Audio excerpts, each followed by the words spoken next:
নমস্কার বন্ধুরা, আজকের এই ভিডিওটিতে থাকছে 1 জুন 2026-এর সবচেয়ে গুরুত্বপূর্ণ 10টি কারেন্ট অ্যাফেয়ার্সের এমসিকিউ প্রশ্ন এবং তাদের বিস্তারিত ব্যাখ্যা, যা আপকামিং যে কোনো কম্পিটিটিভ এক্সামের জন্য অত্যন্ত গুরুত্বপূর্ণ। তাহলে চলো আজকে যে নতুন প্রশ্নগুলো রয়েছে সেটা নিয়ে আলোচনা করা যাক। দেখো, প্রথম প্রশ্ন কি বলেছে যে 52তম G7 সামিট কোথায় অনুষ্ঠিত হলো? Option A Brazil, option B Mexico, option C Argentina, option D France. তাহলে উত্তর কি হচ্ছে?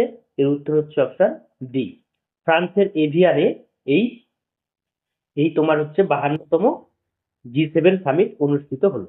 ঠিক আছে, তাহলে উত্তর হচ্ছে ফ্রান্সের এভিয়ান। তাহলে 52তম G7 সামিট ফ্রান্সের এভিয়ান শহরে অনুষ্ঠিত হয়। এই সম্মেলনে বৈশ্বিক অর্থনীতি, জলবায়ু পরিবর্তন, কৃত্রিম বুদ্ধিমত্তা এবং আন্তর্জাতিক নিরাপত্তা নিয়ে আলোচনা হয়। G7 সদস্য দেশগুলির মধ্যে কে কে রয়েছে? USA, UK, France, Germany, Italy, Japan এবং কানাডা। ইউরোপীয় ইউনিয়নও এতে অংশগ্রহণ করে। ভারতের প্রথম নিউক্লিয়ার ইঞ্জিনিয়ারিং ডিজাইন সেন্টার তৈরি করেছে কোন IIT? Option A IIT Delhi, option B IIT Bombay, option C IIT Madras, option D IIT Hyderabad. তাহলে এর উত্তর কি হবে? এর উত্তর হচ্ছে অপশন ডি, আইআইটি হায়দ্রাবাদ। তাহলে পারমাণবিক প্রযুক্তি গবেষণা এবং উন্নয়নে নতুন দিগন্ত উন্মোচনের লক্ষ্যে আইআইটি হায়দ্রাবাদ দেশের প্রথম নিউক্লিয়ার ইঞ্জিনিয়ারিং ডিজাইন সেন্টার স্থাপন করেছে। আইআইটি হায়দ্রাবাদ কবে প্রতিষ্ঠিত হয়? 2008 সালে। তাহলে এর অবস্থান হচ্ছে তেলেঙ্গানায়। উলফ প্রাইজ অর্জনকারী প্রথম ভারতীয় বংশোদ্ভূত পদার্থবিজ্ঞানী কে? Option A C N R Rao, option B Jayant K Jain, option C Ashok Sen, option D Venkatraman Ramakrishnan. তাহলে উত্তর কি হচ্ছে? এর উত্তর হচ্ছে option B, Jayant K Jain. তাহলে বিশ্বের অন্যতম মর্যাদাপূর্ণ উলফ প্রাইজ অর্জনকারী প্রথম ভারতীয় বংশোদ্ভূত পদার্থবিজ্ঞানী হিসেবে জয়ন্ত কে জৈন ইতিহাস গড়েছেন। এটাকে নোবেল প্রাইজের পূর্বের যে পুরস্কার সেটাকে ধরা হয়। ঠিক আছে, তাহলে উলফ প্রাইজ প্রদান করে ইসরায়েল। এটিকে অনেক সময় নোবেলের পূর্বাভাস হিসেবেও পরিচিত। ঠিক আছে, মানে সেকেন্ড নোবেল বলা হয়। সম্প্রতি কোন দেশের প্রধানমন্ত্রীর পদ থেকে পদত্যাগ করলেন কেসির স্টারমার?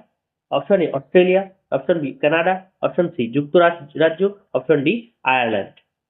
তাহলে উত্তর কি হবে? এর উত্তর হচ্ছে অপশন সি, যুক্তরাজ্য।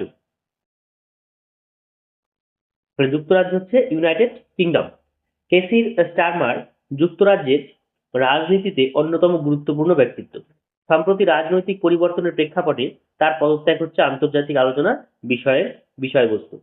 তাহলে রিলেটেড স্ট্র্যাটেজিকের মধ্যে রয়েছে যুক্তরাজ্যের রাজধানী হলো লন্ডন, মুদ্রা হচ্ছে পাউন্ড স্টার্লিং। নবরত্নের মর্যাদা অর্জনকারী 28তম সিপিএসই কোনটি? Option A Bharat dynamic limited, option B Chennai petroleum corporation limited, option C engineering India limited, option D Mangalore refinery. তাহলে এর উত্তর কি হচ্ছে? এর উত্তর হচ্ছে option B, Chennai petroleum corporation limited. Chennai petroleum corporation লিমিটেডকে নবরত্নের মর্যাদা প্রদান করা হয়েছে। এর ফলে কোম্পানিটির আর্থিক এবং প্রশাসনিক ক্ষেত্রে অধিক স্বায়ত্তশাসন পাবে। ঠিক আছে, তাহলে সিপিসিএল এর সদর দপ্তর রয়েছে বর্তমান চেন্নাইতে। ইন্ডিয়ান অয়েল গ্রুপ এর অন্তর্গত এটা। কোথায় 11তম BRICS energy ministers meeting host করবে Bharat? Option A new Delhi, option B Mumbai, option C Bengaluru, option D Gurgaon. তাহলে এর উত্তর হচ্ছে অপশন ডি, গুরগাঁও। তাহলে হরিয়ানার গুরগাঁওয়ে। ব্রিক্স দেশগুলির জ্বালানি সহযোগিতা বৃদ্ধির লক্ষ্যে ভারতের গুরুগ্রামে 11তম ব্রিক্স এনার্জি মিনিস্টার্স মিটিং অনুষ্ঠিত হবে। ব্রিক্সের মূল সদস্য দেশগুলি কি রয়েছে? ব্রাজিল, রাশিয়া, ইন্ডিয়া, চায়না এবং সাউথ আফ্রিকা। কোন ব্যাংকের এমডি এবং সিইও হিসেবে অতিরিক্ত দায়িত্বভার গ্রহণ করেছেন Rajendra Kumar Sanu? Option A Punjab National Bank, option B Indian bank, option C UCO bank, option D bank of India. তাহলে উত্তর হচ্ছে option C UCO bank. UCO ব্যাংকের সদর দপ্তর কোথায় রয়েছে?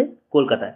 তাহলে দেখো ইউকো ব্যাংকের এক্সিকিউটিভ ডিরেক্টর হিসেবে রাজেন্দ্র কুমার শানুকে অতিরিক্তভাবে এমডি এবং সিইও এর দায়িত্ব প্রদান করা হয়েছে। তাহলে ইউকো ব্যাংক প্রতিষ্ঠিত হয় 1943 খ্রিস্টাব্দে। এর সদর দপ্তর রয়েছে কলকাতায়। QS world future skill index 2027 ভারতের স্থান কত? Option A 7, option B 9, option D, option C 11, option D 13। উত্তর হচ্ছে অপশন ডি 13। তাহলে QS world future skill index 2027 অনুযায়ী ভবিষ্যতের দক্ষতা এবং প্রযুক্তির ক্ষমতার বিচারে ভারতের স্থান কত? 11তম, এই 13তম। প্রথম স্থানে রয়েছে মার্কিন যুক্তরাষ্ট্র। সূচকটি ভবিষ্যতের কর্মসংস্থানের দক্ষতা মূল্যায়ন করে। 2026 দোহা ডায়মন্ড লিগ এই পুরুষদের জ্যাভলিন থ্রোতে নীরজ চোপড়া কততম স্থান পেলেন? অপশন এ প্রথম, অপশন বি দ্বিতীয়, অপশন সি তৃতীয়, অপশন ডি চতুর্থ।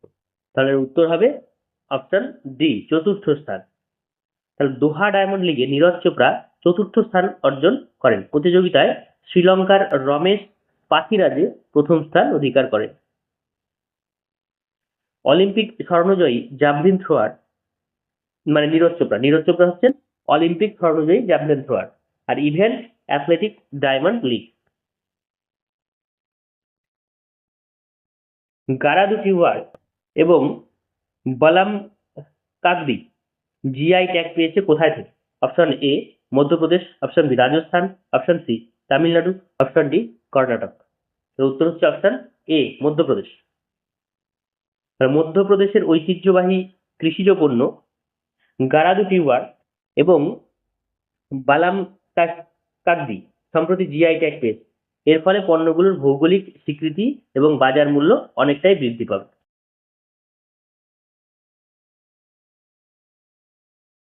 তাহলে ভারতের জিআই রেজিস্ট্রি এটা কোথায় অবস্থিত? এটা হলো চেন্নাইতে অবস্থিত। তাহলে আজকের মতো এ পর্যন্তই। ভিডিওটিকে ভালো লাগলে তোমরা লাইক, শেয়ার এবং সাবস্ক্রাইব করবে। ভিডিওটিকে শেষ পর্যন্ত দেখার জন্য অনেক অনেক ধন্যবাদ।